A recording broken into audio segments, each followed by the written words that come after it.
as you have all witnessed. SpaceX has been an incredible partner for us. And it shows the benefits of the commercial public-private partnership that we have. So they just been a huge, great partner throughout all this. Crew 9, in addition to the spacewalks that many of you witnessed, they performed just about 150 experiments on board the International Space Station with over 900 hours of research. And the work we do on the International Space Station benefits the nation, benefits people on Earth, and are the building blocks for going back to the moon and to Mars. So Nick, Alexander, Butch, and Sonny, welcome home. On behalf of NASA, I want to thank the administration. I want to thank all the work of the NASA teams and all the work of the SpaceX teams. And so with that, I'll hand it over to Commercial Crew Program Manager, Steve Stitch. Thanks, Joel, and thank you all for being here. Greatly appreciate your interest in the Commercial Crew Program and also human spaceflight. Of course, as you know, it's been just a huge week for Commercial Crew.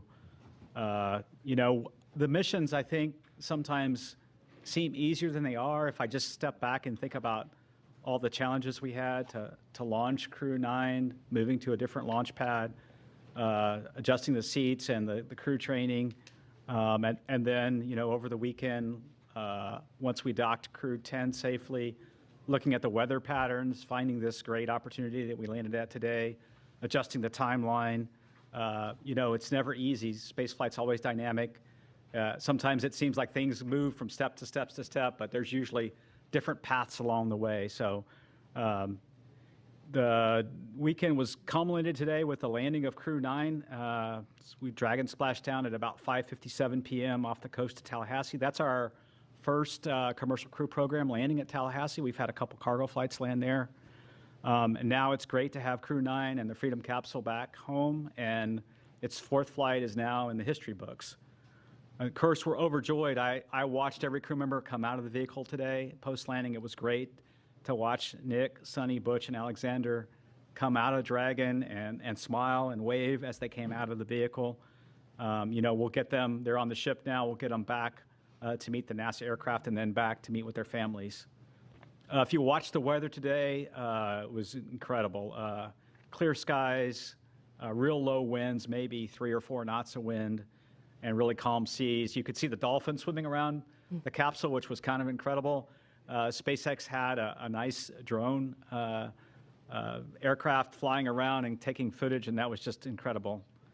As I said, the ops team just did a phenomenal job over the weekend, pulling in the landing to get the crew home sooner and take advantage of this great weather opportunity.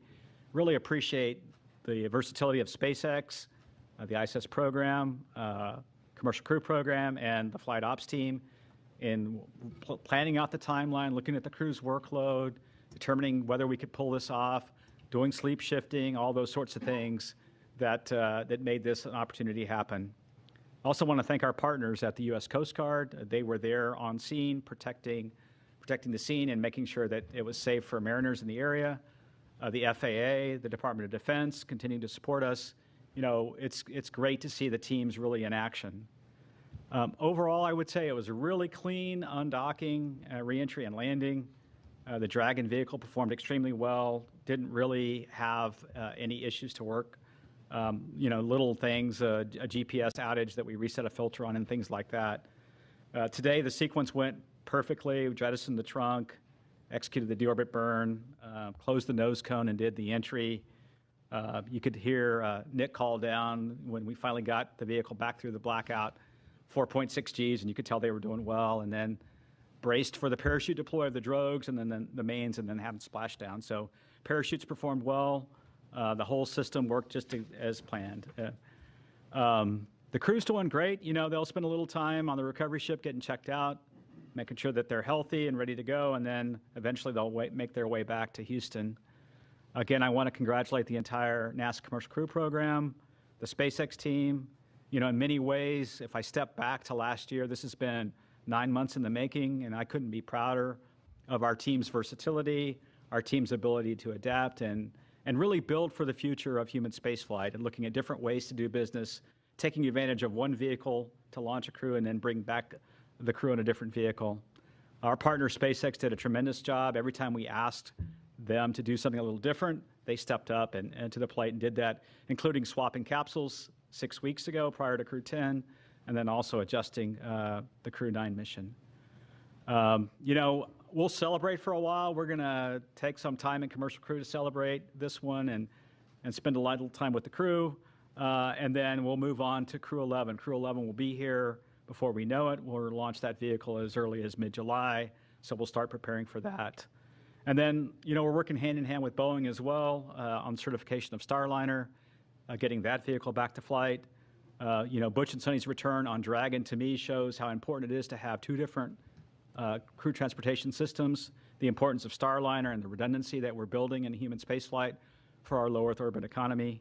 We're super grateful for Boeing as well and their investment. They're keenly interested in the landing today. They have a watch party going on and are watching Butch and Sonny come back. And they've texted me, you know, at the build up to this, they're very keenly interested in Butch and Sonny. And then we're interested in their resilience. That whole Boeing team, like our whole Commercial Crew Program team, is resilient and moving forward to the next steps on Starliner. It's been a busy start to 2025. It's hard to believe we're in the middle or toward late March. Looking for an exciting summer as well. And I look forward to your questions, and I'll hand it over to Bill. All right, thanks, Steve. Yeah, welcome, and thanks for everybody's interest as we continue on. Return today marks the successful completion of the Crew 9 mission, and really with them handing over operations on board to Crew 10. Just some interesting stats as we go through. Nick and Alexander both spent 171 days in space on this trip, seeing the arrival and departure of 4 different visiting vehicles to the ISS. Butch and Sonny spent 286 days in space, and they got to see 8 different visiting vehicles coming and going from the ISS.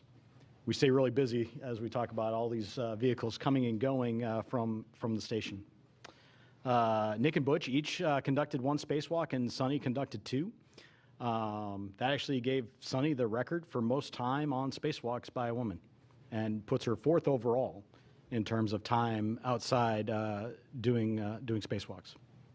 The crew contributed to more than 150 unique experiments, like Joel said, including stem cell technology to potentially address blood diseases, autoimmune disorders, and cancers. They tested lighting systems to help maintain circadian rhythms, which will help improve conditions for not only future crews as you go through spaceflight, but also those on the ground for shift workers and those in extreme or remote environments. They did plant growth and quality experiments to support future Moon and Mars missions as we look forward with that. They loaded a really interesting experiment. JAXA had their first wooden satellite. They loaded that into and got that deployed from the ISS. And then as part of their spacewalk, Butch and Sonny collected samples from the station's exterior to study the survivability of microorganisms in the vacuum of space. I'll tell you, the Crew 9 crew did a great job here in the near term supporting this shortened handover period with Crew 10 and enabling that landing opportunity that we saw today. There was a lot of work that they did ahead of Crew 10 arrival to get prepared, and then really working through all of the things that we need to do to hand over the emergency procedures to the crew, to get the cargo transferred that they need to, and to get all the vehicles set up for Crew 10 to be very successful. Crew 10 is already working hard, and they're working on key science investigations on board. They already kicked them off even while they were getting prepped for undocking the other day. So coming up on ISS, we still have a lot going on. We have NG-21 release at the end of March, providing some important trash disposal for the space station. Always, you got to get rid of all the stuff that you bring up, so you got to bring that down somehow, and NG-21 is going to take away a lot of that. And then we'll look forward to Soyuz MS-27 launch Tuesday, April 8th from Baikonur Cosmodrome at about 12:47 a.m. Central. That'll be carrying NASA astronaut Johnny Kim and cosmonauts Sergei Ryzhikov and Alexei Zabritsky. And then before Soyuz MS-26 returns, Alexei Ovchinin will pass on the role of ISS commander to our JAXA astronaut Takuya Nishi. Really a lot of great stuff continuing on station. I really appreciate the entirety of the team, joint with SpaceX, NASA, our operations team, the program teams, the engineering teams, all the work it takes to turn around these missions. It's a ton of stuff, and then we go change it on them at the last minute, and they handle it like the pros that they are. So welcome home to Crew 9, and with that, I'll hand it over to Sarah. All right, thanks, Bill. Well, it's a good day to be here at SpaceX, and it's a good day down in Florida as we welcome Crew 9 home from their stay at the International Space Station. We're happy to have safely returned Nick, Alex, Sunny, and Butch back to Earth and to their families after their time at the orbiting laboratory. Human spaceflight is dynamic and exciting, and this crew knows that as well as any other. So back in September, Steve was talking about this a bit, Crew 9 became the first human spaceflight mission to launch from TAD 40 using our new Dragon Tower that we completed construction on last year. And it was our first mission in a while to fly a crew of 2 since Bob and Doug's historic flight in 2020. So then just 3 days ago, we launched Crew 10 to take over and continue the work of Crew 9 on ISS. And I forgot to mention this Friday night, but Crew 10 was our 50th Dragon mission since first launching COTS 1 in December of 2010. That's a huge milestone for the team. COTS, if you don't remember, stands for Commercial Orbital Transportation Services. And COTS 1 was the first demonstration mission under that original partnership with NASA to resupply the space station with cargo flights. It was also the mission that inspired me to join the SpaceX team, which I'm so grateful I was given the opportunity to do a few months later. So the rest is history. We've been bringing cargo and more recently crews to the orbiting lab for well over a decade since. And as we talked about a few days ago after Crew 10 launch, NASA and SpaceX adapted as this mission evolved, and appreciate all the kind words said already during this press conference. As we adapted together, we kept safety at the forefront. And thanks to the teamwork across the 2 agencies, a change in the Dragon spacecraft for Crew 10 and then a shortened handover helped accelerate the Crew 10 launch and the Crew 9 return. Then over the weekend, we decided as a joint team to undock a day earlier than originally planned to take advantage of some great weather we were seeing off the coast of Tallahassee for splashdown. So I know this required quite a bit of creativity from the NASA team and the onboard crew to compress the handover even further than they already had. And I'm thankful for everyone's hard work and flexibility to safely bring Dragon and the crew home today. I'd be remiss if I didn't acknowledge that today's return was also our final Dragon recovery on the East Coast.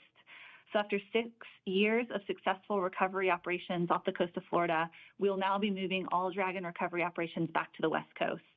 I just hope the California coast can bring as many dolphins as we saw during today's operation. That was really fun to see. We had a nominal return today. Dragon is healthy and the parachutes performed as expected. The crew is likely on the recovery vessel now, soon to transit to the SpaceX NASA handover location, while the SpaceX vessel transports Dragon back to our refurbishment facility at Cape Canaveral in Florida. It's amazing to think that SpaceX has now safely flown 62 crew members from 14 countries to space, 52 of those to and from the International Space Station. Dragon has supported 46 missions to the station in all, and 29 of those on reflown Dragons. I think that's enough flights that we can be really proud of what the team has built together and what we've accomplished, but always with the humility and awareness that we will continue to learn every single mission. The stakes of getting this right are and always will be high. And as Bill Gerstenmaier often says, we must always stay hungry and vigilant to scour the data before, during, and after every operation we perform.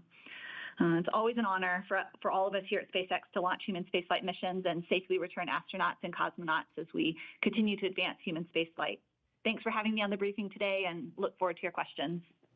All right, thank you all for your opening remarks. We will go ahead and start taking some questions in the room, so please raise your hand, Gina. Go ahead. I think this is for Steve Stitch. Crew 9's home, but the research hasn't stopped, because what you need to know about what happened with Butch and Sunny on orbit, that's still an ongoing medical research project. Would you kind of expand on that for me? What will you learn about their 9 months on the space station? Yeah, I think I can comment and then see if Bill has anything to add. But every single crew member that we fly in orbit, we collect medical research data. We do various blood draws at various times during the flight, especially toward the end. Do bone density measurements in space. We look at their vision and how their vision might change over time, their intracranial pressure. We do all kinds of things. So you're right. Every single astronaut, when they come back, including Nick and Alexander, has participated in all kinds of experiments. And and we're learning from all those. And I'll see if Bill has anything to add. I mean, I think you covered the vast majority of it. We look at everybody when they come home, and every duration adds to that database of knowledge of the effects of spaceflight on the human body. And so we continue to look at that across all of our crew members. Okay, we'll take another question here in the room. Mark, go ahead. Mark Strassman, CBS News. Steve, I want to pick up on something you said, which is the keen interest in Butch and Sonny.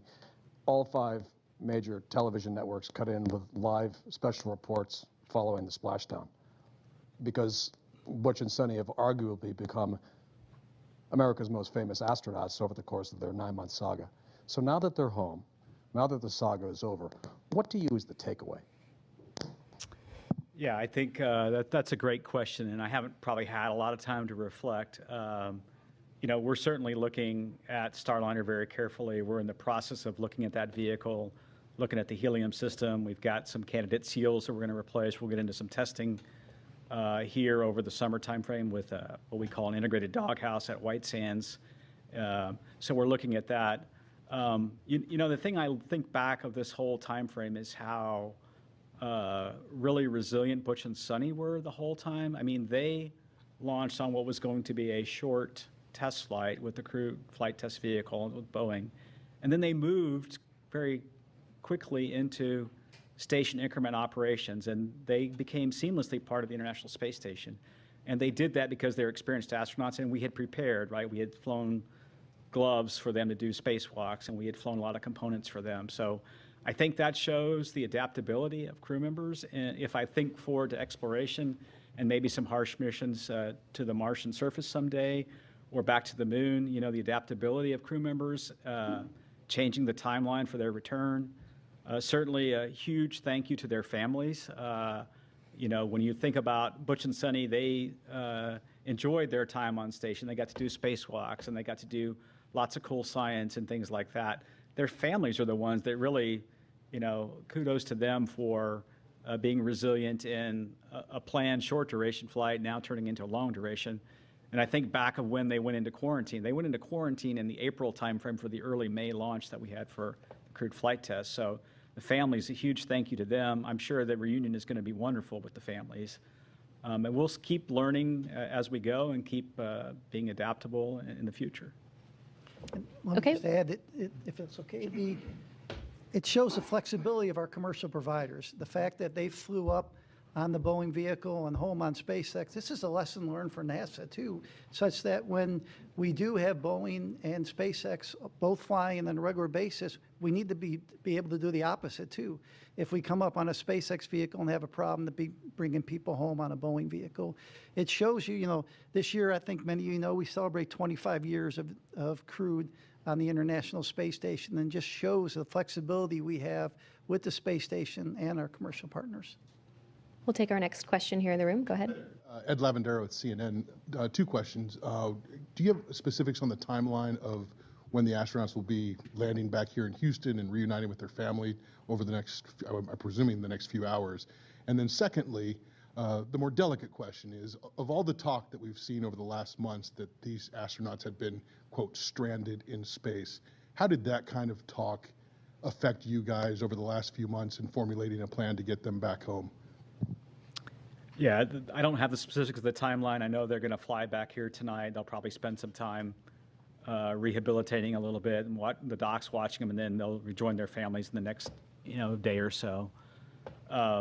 You know, relative to the mission planning, I think what we did was we tried to look for opportunities to bring the crew back when it was safe to do so. And, you know, we always had a lifeboat, a way for them to come home all the way back to Starliner. If you remember, during the Starliner crewed flight test mission, we said if there were an emergency during part of that mission, we considered the thrusters, the service module thrusters, good enough to bring the crew back then. We then transitioned to the Crew 8 vehicle for a temporary time frame until Crew 9 arrived. So we always had a way to get the crew home safely should we need to. And then it really became, when is the right time? When is the right time to bring them back? And then when we had to swap over Dragon capsules from the new vehicle, which wasn't quite ready, we moved to Capsule 210. We figured this March timeframe was the timeframe to execute this direct handover that we just did. So for me, it's been the normal kind of planning I do all the time, looking at all the options, working with SpaceX, working with the space station program, and finding the right time to bring the crew back. Okay, we'll take another question here in the room. Hi guys, my name is Amanda Henderson. I'm with KHOU 11, the CBS affiliate here in Houston. 10 days turning into 9 months, but turning also into hundreds of hours of invaluable research that they got up there at the ISS, and also moonwalk hours. Can you talk a little bit about how, when you realized that they were going to be up there for longer than the intended time frame, they were able to transition into getting that invaluable research started? Yeah, I can start with that one, and I can let these guys add in. So even before they launched, because we knew they were flying on a test mission, we provided all the training for the stay on ISS that they would need to be a long-duration crew member. We flew the equipment. Every crew has unique equipment that they need to do a spacewalk, and we made sure we had that up there. So I think it really comes to the preparation that we did even before they flew, that allows them to be so successful when they get up there. And that's really what we do with all of the crews that fly to the ISS. There's the rigorous training program that they go through. They're prepared for things. They have a lot of skills-based training that goes on so that they know how to do the basics of everything. And then we have an outstanding team on the ground working with them. They get to work directly with the scientists in a lot of cases on experiments that help walk them through what they're doing, video downlinks. We have a lot of different ways to kind of help them through, and it really just enables everything that they then do on board in an effective manner. But it all starts with that preparation that we did ahead of time, knowing that we have a test mission coming. I do think the difference, like the shuttle missions had a finite duration.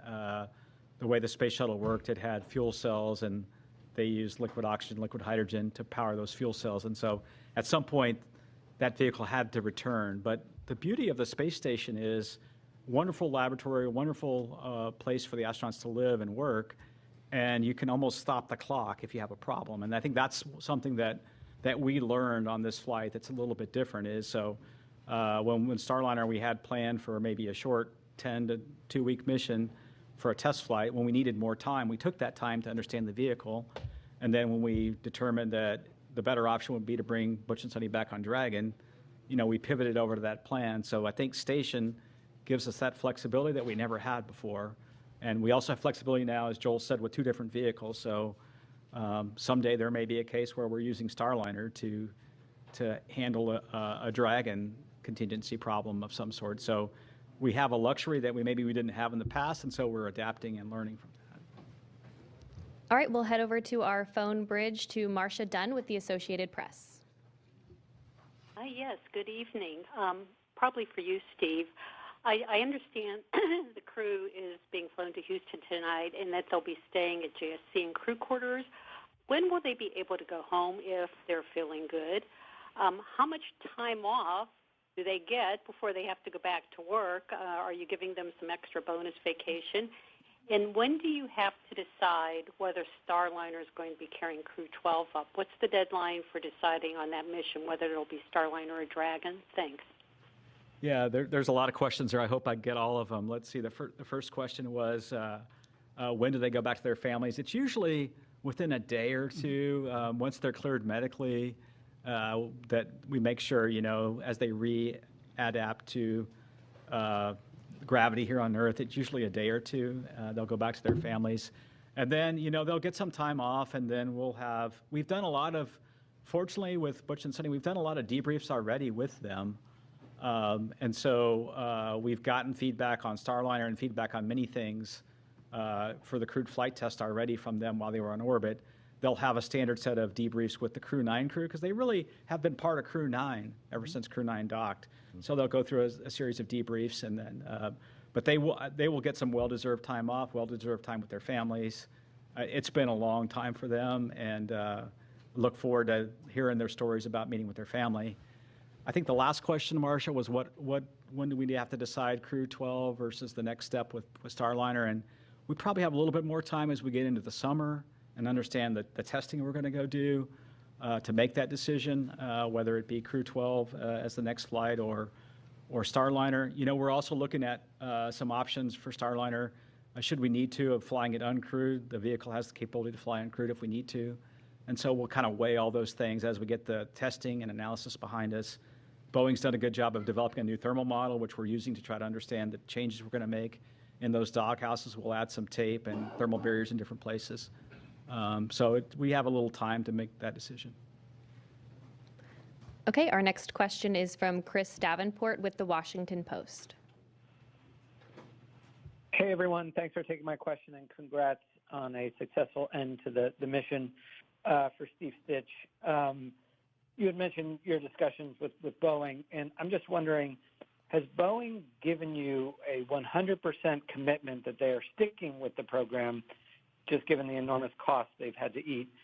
And is NASA doing anything to incentivize them to stay? You just mentioned an uncrewed flight, for example. Thanks. Yeah, Boeing, all the way up to their new CEO, Kelly, has been committed to Starliner. I can see that in the way they're approaching their solution to the problems. They're taking the time to understand the leaks we had in the helium system and testing some new seals that we may field in those flanges. The same thing with the test plans that are multifaceted for the thrusters, some testing of the Teflon material, integrated testing at White Sands. So I see them being very committed. They want to provide a transportation system with crewed capability to fulfill their missions. And then they're even, I think, stepping beyond that and thinking about low Earth orbit and COMLEO destinations with their vehicles. So I see a commitment from Boeing to continue the program. They realize that they have an important vehicle, and we were very close to having a capability that we would like to field. I think we have some changes we need to make to the way we heat those thrusters, the way we fire those thrusters, and then we can test that on the next flight. So. Our next question is from Ken Chang with the New York Times. Hi, thank you. This is for Joel, Steve, and Sarah. The White House put out a statement that said the landing today, representing President Trump, keeping his promise to rescue the astronauts stranded in space. And from what you just said during this news conference, I think it's been in the works for months, and a lot of work for everyone. I was just wondering, could you explicitly answer the question, if Kamala Harris were president, or if Joe Biden had run for re-election and won, would anything have changed with this mission? Thank you. NASA is an agency. We work for the president, and who's ever there, we work for them. We had an input from that office. We took a look at it, and our job is to take all the inputs we get and operate as successful and safely as we can. And that's what we would do for this administration, and that's what we would do for any administration. Our next question is from Sana with Bloomberg News. Hi, thank you so much for taking my question. I had another question regarding Boeing. I know you just mentioned that you're looking at options for an uncrewed mission. So I guess we're wondering who would pay for the uncrewed mission, and would Boeing be required to redo the crewed test flight as well? Thanks. Yeah, what we're looking at right now is we really want what I would call is a crewed capable vehicle. So even if we were to fly the vehicle without a crew in the return back to the next steps with Starliner, we want that to be crew capable. So we want it to have all the systems in place that we could fly a crew with. And in fact, as I think about it, it might be there for a contingency situation as we prepare for whatever events could happen. One of the things that I've learned in my time at NASA is always be prepared for the unexpected, always have options. And so that's what we're thinking about. So we'll take those steps forward. We'll look at the test data. We'll make a decision whether to fly it crewed or uncrewed. And then, we are trying to do it under what we call this post-certification phase of the contract. And Boeing has delivered a lot of the certification data already. They have a little bit more to go relative to the prop system. I think we talked about they're flying a new spacesuit eventually, and a few other things like that. So we're looking at doing it under that phase of the contract, and NASA meeting its commitments on those flights. Our next question is from Will Robinson Smith with Spaceflight Now. Hi, thanks so much for taking the time to talk with us today, and congrats on the splashdown of Crew 9. Maybe just following up on Ken's question to Joel and Stitch and Sarah. Obviously, as you've discussed tonight and over the last several months, the plan has been established for some time on how to bring Butch and Sunny back to Earth. But barring them returning on the seats that were added on the Crew 8 Dragon spacecraft, had the decision been made to try to bring them back any earlier, was there a Dragon spacecraft that would have been available to operate that mission prior to the Dragon that we just saw support the launch of Crew 10? Thanks. Yeah, the earliest Dragon that we had to go fly the mission really was this capsule 210. And so when we were planning originally on Crew 10 to have the newer spacecraft, we thought it would be ready. And initially, we were going to launch in mid-February. We moved it to March 25th. And then I think Sarah talked briefly before about some of the challenges we had, or maybe it was Mr. Gerstenmaier, with a battery system that was a bad component we had to pull off. We had to pull the heat shield off and vector out of some work on the vehicle. We had some challenges with some valves in the prop system.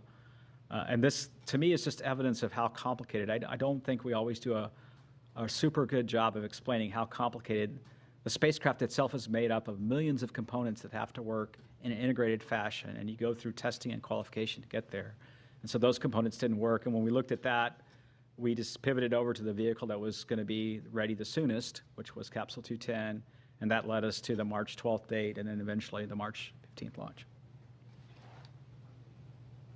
Our next. Yeah, and maybe I would just add that with 5 Crew Dragon spacecraft in the fleet, certainly many paths are possible, right? With the allocations as we had them with our current slate of missions in the next 12 to 18 months, exactly as Steve said, it was the new spacecraft that was anticipated to be ready first, with the one we ended up flying shortly on the heels, and then when we ran into a processing issue on that new vehicle, the other one could be ready sooner. And so those were the 2 that were coming available. But certainly we can pivot and adapt. Flexibility is the name of the game, right? And so if we change what lanes or what stage of the flow any given spacecraft is in, we can open up other options available. But we had these vehicles allotted to or allocated to specific missions, and these were the 2 spacecraft that met the need that we had here in the spring to fly these missions in the timeframes that they were requested. All right, our next question is from Joey Roulette. Hey, thanks. Just 2 questions. One quick one for Steve. I just want to be clear. So it sounds like the testing results that you guys are going to have with Starliner this summer and maybe later on is going to determine whether its next mission is uncrewed or crewed. And whatever that next crewed mission is that going to be like a routine certification crewed mission, or might there be another CFT? And then the second question is for Bill Specht. I was just wondering if there's any studies that Butch and Sunny are involved in that investigates the like behavioral or psychological kind of response to not just long duration spaceflight, but unexpected changes to a mission in the middle of it. Thanks.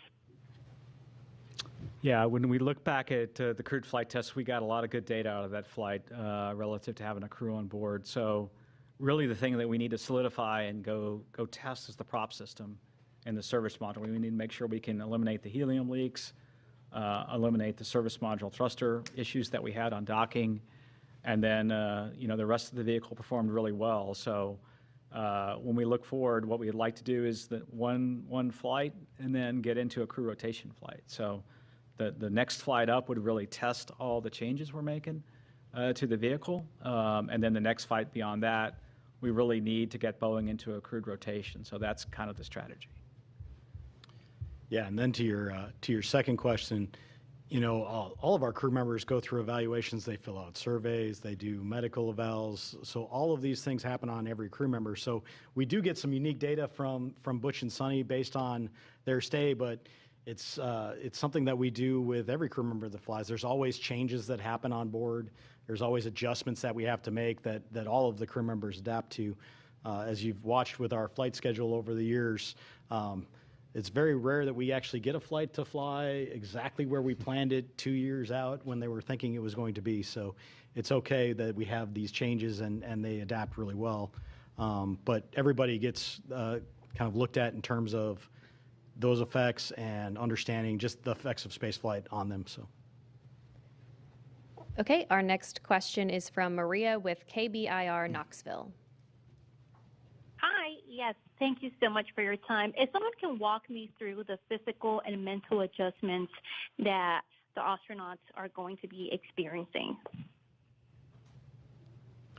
I can try and see if Bill and Joel have anything to add. You know, when they get back, the body is an amazingly adaptable. The one thing that the body will struggle a bit with is the inner ear and the vestibular response in microgravity. When you transition from 1G here that we're sitting in this room to then in space, the inner ear can get a little disturbed because gravity's not pulling the fluid down and the little hairs inside the inner ear. And so the crew can take a little while to get to adapt to microgravity. That same thing happens in reverse when you land back on Earth. The human body was adaptable and was used to being in microgravity. Now, the vestibular response is such that you feel disoriented, you may feel a little dizzy, you may have trouble getting up. And then, of course, physically, their body, you know, when they were operating in space and doing operations inside the various modules, their muscles weren't working as hard, their heart wasn't working as hard, and so there's a muscular and cardiovascular kind of reconditioning that has to happen. And so that's what's happening now. And then, you know, there's a little bit of response coming back to 1G. In space, I could let this pin, release this pin, and it's going to stay right where it is. And, you know, in 1G, if I release the pin, it falls. And so there's a little bit of that the crew has to get back and learn the skills back here on Earth again. So. Okay, our next question is from Jackie with the Times of London. Hello, and thank you. I'm sorry if this is a really frustrating question because I know there's so much good work done on this mission, but there has been a fictitious narrative woven around it by prominent people who are hard to ignore. Why has NASA not pushed back more emphatically against that and against the use of astronauts by one of its commercial contractors as political pawns? And what's to be lost by simply correcting that narrative for the sake of the public who have paid for the mission? Thank you. You know, I would say, you know, our job at NASA is to successfully and safely fly these missions. We fly it with the laws of physics, and we fly it with our commercial partners. And so oftentimes there may be things out in the press that may not be exactly what's happening. And our job is to fly these missions, and regardless of what you read in the press, our job is to fly successful missions, safe missions, and do the science we do on board the International Space Station. You know, I mentioned this year 25 years of continuous crew presence on board later this year, the International Space Station. And we do about 150 experiments every expedition we fly. So think about it, every 6 months. I think we're over 3,000 experiments since we started the International Space Station, and that's what we focus on. Okay, our next question is from Jeff Faust with Space News. Good evening. Question for Bill or Steve. Since the Crew 9, Crew 10 handover lasted only a couple of days, was there anything you would normally do on a handover you weren't able to do in this case? And in the future, might you consider shorter handovers between future commercial crew missions? Thanks. Yeah, across the board, the main thing that we have to get done is, like anytime you get to a new place, is the emergency briefings. Where do I go in case of an emergency? What are my duties in terms of an emergency? And that happens very early on. And then the follow-ons are more of the general, hey, where did you guys put this thing? Or where did you put that? Where did you leave this wrench when you get up there? Because you can imagine the size of the space stations is so large, and there's a lot of stuff up there. So a lot of the handover that we do with the crews is more set up to be an efficiency gain. And that really helps them be more effective when they go and get to the tasks done that we need to. So when we reduce that time, we reduce that efficiency in the near term to accomplish the tasks on board. We evaluate that each time and understand what our handover is. In general, we don't look to reduce that because we want to be as efficient as possible. We want to get everything done in the most efficient manner, get the most things done on space station that we can. But in this case, it was actually to our advantage to go work that shorter handover and then get them home as quicker, hitting this weather day that we had here today, and not leave it up to how the weather was going to behave days and days from now. So the critical stuff always gets done, that emergency handover, that how do we go handle contingencies on board. They're trained on the ground for all of these things, and we have a lot of support for the teams on the ground to help them as they go, so we can shorten it if we want to, but it's not quite the same as getting up there and finding out from the person that's been up there for 6 months, hey, I found that this was the best spot to put this, or I left this here, and so when you need it, go look over there to go do this, or this is the best way to go pull out this drawer, or whatever you have to do for your experiments on board. So nothing beats that face-to-face handover and the time they get up there, but we have the options to shorten it when it makes the most sense. Okay, our next question is from Sawyer with NASAspaceflight.com. Thank you so much. This question is, I believe, for Sarah. With this being the final splashdown on the east coast of the United States, what is the plan for Megan? Is that going to be repurposed to the west coast? Is that going to stay on the east coast? And then what becomes the contingency if, for example, the weather isn't good at the planned Pacific landing sites, whereas here you had the Gulf and the Atlantic?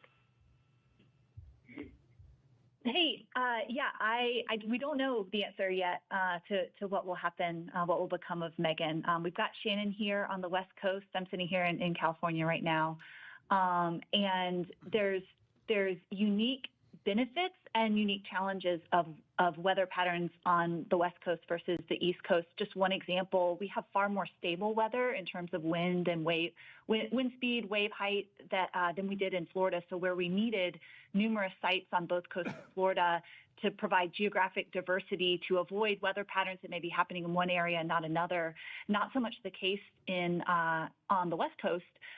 However, our cloud cover is different here than in Florida. And so things like the airborne assets that support our mission might have different challenges out here than over there. So we've done a lot of trying to learn from meteorologists and historical weather patterns, and then figure out the right number of sites and the right number of support assets to ensure that we maintain a high return availability, which means a high percentage of days that would be a viable return option with a safe splashdown, regardless of what coast we're splashing down on.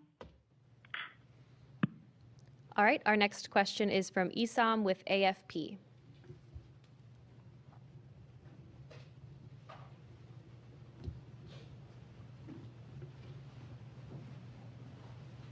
If you're talking, we can't hear you. Oh, sorry about that. I was on mute. A couple of quick questions. Steve, you mentioned that they'd be released to their families in a day or two, but they're still going to be going through with rehabilitation for quite a while, right? If you could discuss that. And the second question is just a bit broader to follow on from some of my colleagues. As Steve confirmed that, Crew 10 was the designated mission that this could happen, could you help us sort of square that circle that, with praising the administration for accelerating the timeline? How concretely, just to follow up on my colleagues' questions, how concretely can the administration be credited with accelerating the recovery when, the plan hasn't fundamentally changed here? It's just something that we're having a little bit of trouble understanding. Thank you. Yeah. I'll talk the rehabilitation and let Joel talk about the other questions. rehabilitation will continue.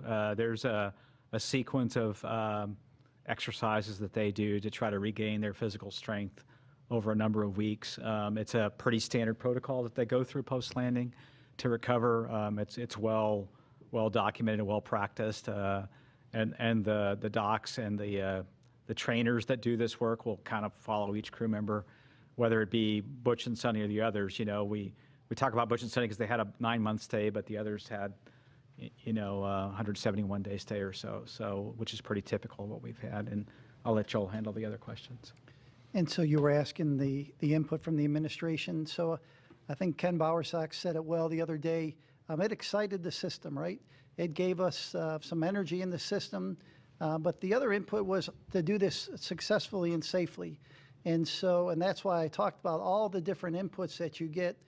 We got the input from the White House, but you also have to look at the vehicle readiness. We talked about looking at weather. We talked about recovery team, handover, the vehicle traffic going to and from the International Space Station. So when you put all that together, we came up with I thought, a pretty good plan that the teams executed over the last 4 or 5 days. All right, we'll take the next question here in the room. Darlene Ferris with Fox 26 Houston. I was just wondering if any of the experiments or tasks, was there anything that was able to be done due to the unexpected extra manpower with them on board that wouldn't have like a benefit to having the extra people? So we, once Crew 9 arrived and Crew 8 departed, we were at our normal crew level.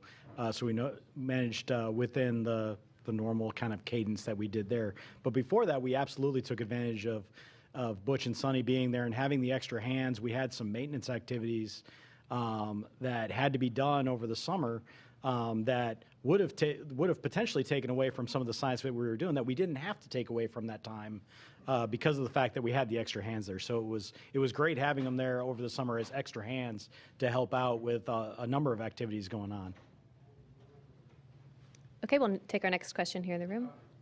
This may be premature, but initial reports from the recovery ship just about their condition and how they're doing, has anybody heard? I haven't heard anything specifically from the recovery team, but just in looking at the way as they came out of Dragon, they all looked very healthy. You could tell they all looked like they were feeling about normal for the landing and recovery phase where their body's trying to readapt. So, yeah, I haven't heard any reports of anything other than that they're doing well. So I saw a lot of smiling and waving. yes, yes, yes. Okay, our next question is from Ellen with thedailymail.com. Hi, thank you guys so much for taking our questions tonight. This question is for Joel. Barry Wilmore's daughter spoke out on social media and blamed politics and negligence for her dad's delayed return. We know that President Trump and Elon Musk both said the previous administration didn't want to bring the Starliner crew back for political reasons. Can you comment on these claims? Yeah, so I wasn't involved in any conversations with the previous administration. It was clear we have a request from the current administration, and the results you saw is what we saw today with the landing of Crew 9. Okay, we'll take our next question here in the room. Have you guys gotten a chance to talk with the families of Butch and Sonny? And I mean, I'm sure just being able to see them wave and smile today is a huge relief for them, but they've been in quarantine and up in space for almost a year. How are they feeling with everything? Yeah, I haven't talked personally to the families, but I know the astronauts have a great support system. In other words, they're able to effectively FaceTime with their family and keep in touch with their family. I'm sure Butch is looking forward, and Sonny both coming. Easter's coming up, and there's graduations coming up, and there's lots of family activities coming up that the timing's probably pretty good for. So I haven't had a chance to talk to the family, so. My guess they had bigger smiles than the crew members. Yes, yes. Okay, our next question is from Mike with space.com. Thank you, guys. This is probably for Sarah. I was just wondering, were there any different approaches that you guys took with this Dragon to kind of meet this faster deadline or this And if there were, if there are any kind of changes to the processing, like are those things you can take into future missions? Hey, no changes to the processing. And actually, if you're able to go back and listen to Friday night's briefing, I think Steve also shared a little more detail about that. But similar process, it's just a matter of doing a little bit of Tetris within our facilities of what vehicles are going into what tests or what operations in the pre-launch processing flow first.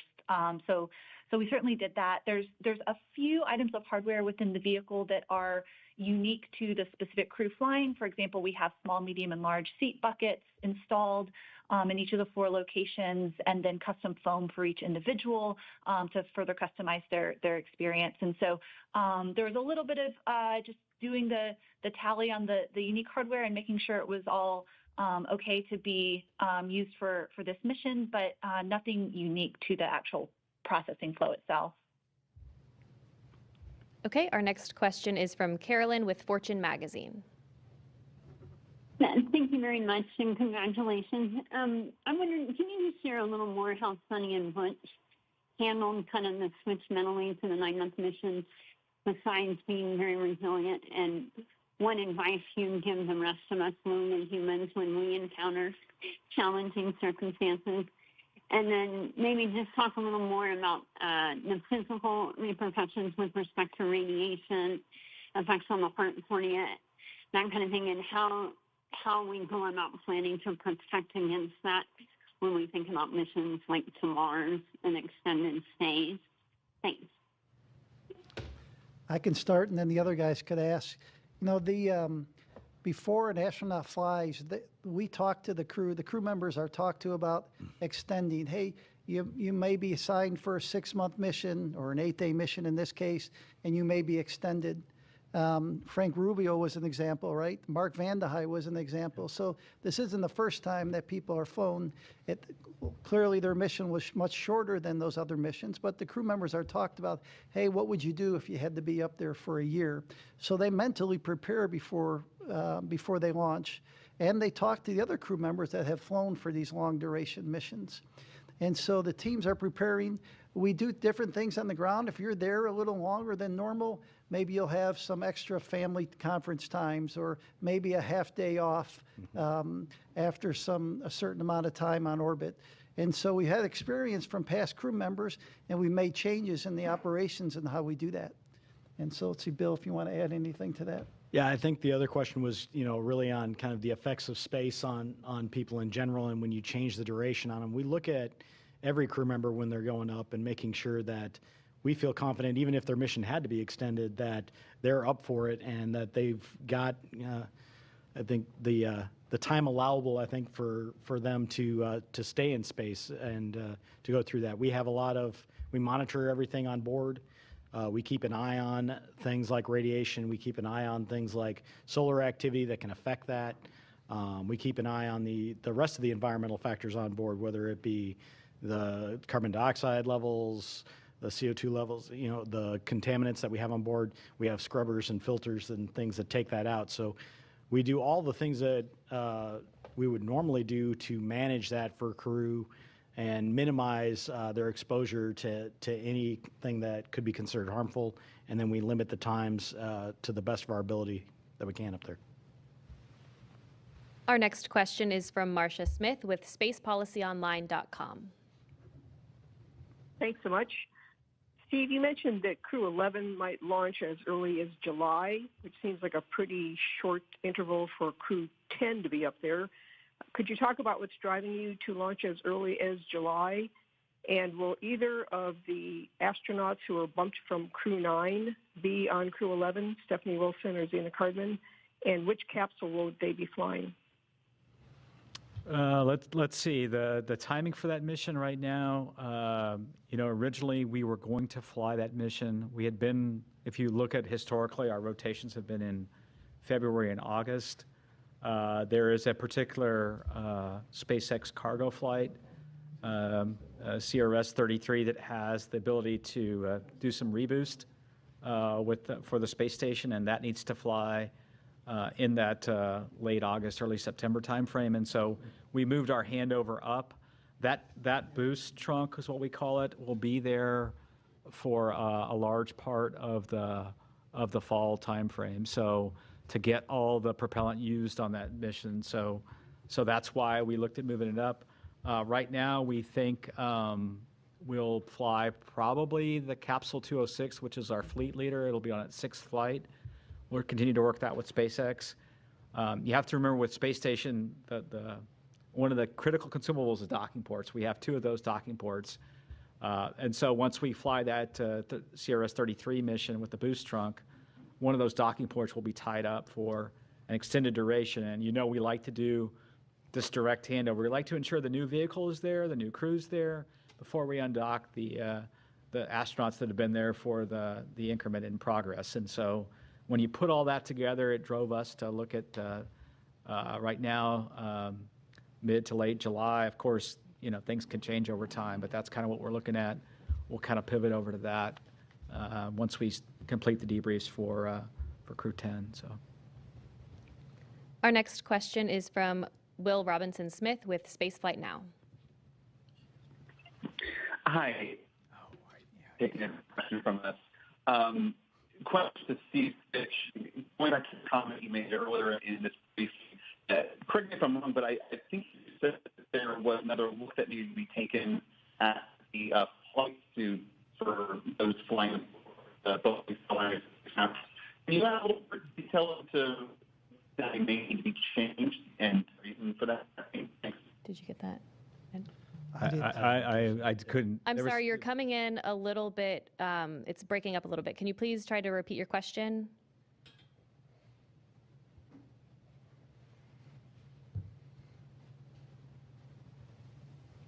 Operator, if you could please unmute the participant.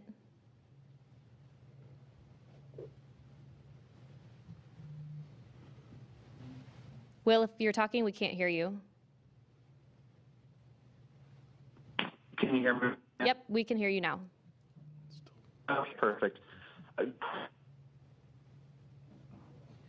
Nope. I'm sorry, we keep losing you. If you could just follow up with us after this news conference, we'll be happy to get a response over to you from the panel up here. But for now, that'll do it for our press conference this evening. Once again, Crew 9 is safely back on Earth. And as always, you can follow NASA and all of our missions on nasa.gov. Thanks for joining. We'll see you next time.